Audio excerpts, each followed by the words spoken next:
থাকে ধিক্কাৰ জনাইছো আপোনাৰ মানসিকতাক আপোনাৰ যে মগজু এই মগজুটো বেলেগে কন্ট্ৰোল কৰে নেকি বিজেপিৰ সাপোৰ্টত যদি মই পোষ্ট লিখি থাকো ৰিনিকি ভূঞাৰ সাপোৰ্টত যদি মই পোষ্ট লিখি থাকো টিকেট পাম আমাৰ অসম চৰকাৰে শিখা শৰ্মাক এতিয়ালৈকে একো কৰিব পৰা নাই কিয় বাহিবাদক দীপক পত্নীয়ে যদি স্বামীৰ মৃত্যুৰ পিছত উকা কপালখনে থাকিব পাৰে হেন্দুৰ মুচিব পাৰে তেতিয়াহ'লে আন দুইজনীয়ে হিন্দু পৰম্পৰা ভংগ কৰি আছে কিয় বা তেওঁলোকে কিয় হেন্দুৰখন ত্যাগ কৰিব নোৱাৰে হিন্দু স্বামীহাৰা মহিলাই হেন্দুৰ লোৱাটো বাদে হেন্দুৰ চুবও নাপায় স্বামীৰ মৃত্যুৰ পিছত হেন্দুৰ চোৱাটো বাদে আমাৰ হিন্দু পৰম্পৰা মতে হোলীৰ ৰংখিনিও লগাব নাপায় হেন্দুৰ কাৰ নামত লয়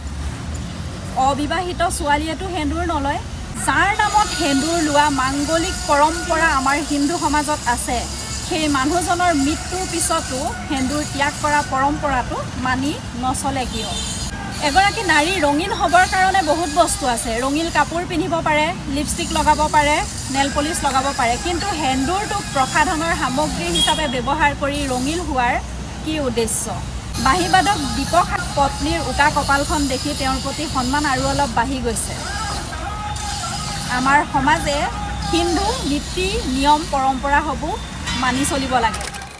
এই যে কথাখিনি ক'লো একচুৱেলি এই কথাখিনি মই কোৱা কথা নহয় এগৰাকী কথাকথিত লেখিকা শিখা শৰ্মা বাইদেৱে লিখা পোষ্ট বহুদিনৰ পৰা তেখেতৰ পোষ্টবিলাক পাই আছোঁ মই কোনো ধৰণৰ ৰিয়েকশ্যন দিয়া নাছিলোঁ মাজতে এটা নে দুটা পোষ্ট মই কপি কৰি মোৰ ৱালত মই শ্বেয়াৰ কৰিছিলোঁ মই সমৰ্থন কৰি শ্বেয়াৰ কৰা নাছিলোঁ আচলতে তেখেতৰ পোষ্টটো যাতে ৰাইজে পাওক সেইকাৰণে মই শ্বেয়াৰ কৰিছিলোঁ কিন্তু কেইদিনমানৰ পৰা প্ৰায় দেখি আছোঁ মানে শিখা বাইদেউৰ পোষ্টসমূহ মানে কিবা টাইপৰ আচলতে তেখেতে পোষ্টটো যে লিখিলে হেন্দুৰক লৈ পেলাই হেন্দুৰক সমৰ্থন কৰা সকলক লৈ পেলাই তেখেতে পোষ্টটো লিখিছে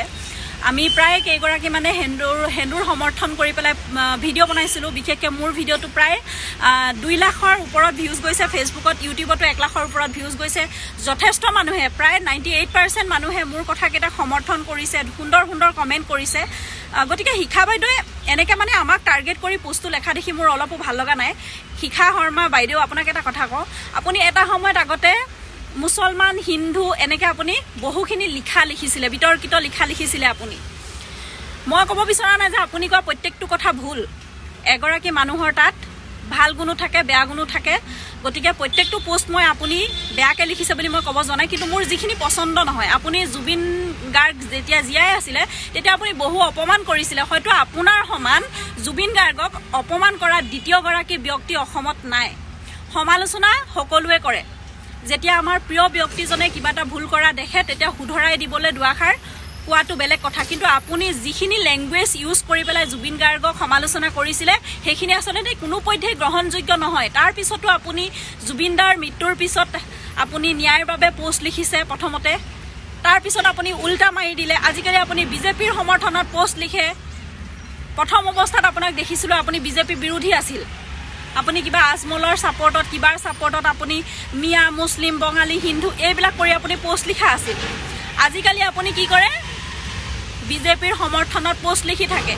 ৰিনিকি ভূঞাৰ সমৰ্থনত পোষ্ট লিখি থাকে ধিক্কাৰ জনাইছো আপোনাৰ মানসিকতাক আপোনাৰ যে মগজু এই মগজুটো বেলেগে কন্ট্ৰোল কৰে নেকি কাৰণ আপুনি আজি এটা কথা কয় কাইলে এটা কথা কয় আপোনাৰ নিজস্ব অস্তিত্ব আছে নে নাই মই আপোনাক প্ৰশ্ন কৰিছোঁ শিখা শৰ্মা বাইদেউ পোনপটীয়া প্ৰশ্ন যদি মোৰ আপুনি ভিডিঅ'টো চাইছে আপুনি প্ৰশ্নৰ উত্তৰ দিব আপুনি কোন দলৰ প্ৰকৃততে মানুহ কনফিউজ হৈ যাওঁ মানে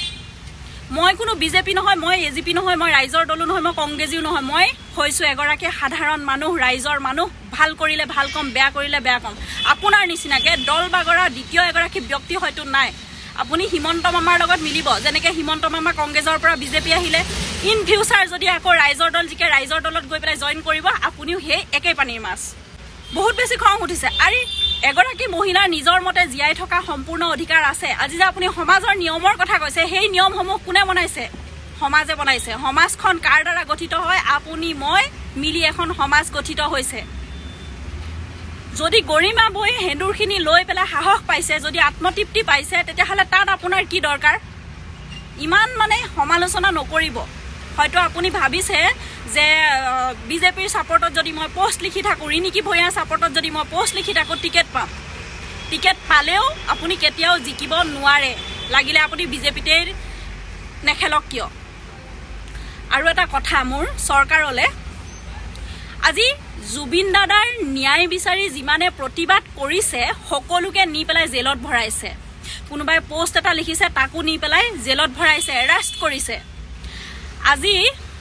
এগৰাকী বাইদেৱে টকছত বহি পেলাই জুবিন গাৰ্গৰ ন্যায় বিচাৰি পেলাই কথা কোৱাৰ কাৰণে সেই বাইদেউগৰাকীৰ ওপৰত একশ্যন লোৱা হৈছে। কিন্তু শিখা শৰ্মাই ইমান বিতৰ্কিত পোষ্ট দিয়াৰ পিছতো আমাৰ অসম চৰকাৰে শিখা শৰ্মাক এতিয়ালৈকে একো কৰিব পৰা নাই। কিয়? কাৰণ তেওঁৰ বিজেপি সমৰ্থক। সেইকাৰণে আজি শিখা শৰ্মাৰ ঠাইত যদি আমাৰ নিচিনা মানুহে সেই বিতৰ্কিত পোষ্ট দি থাকিলোহেঁতেন হয়তো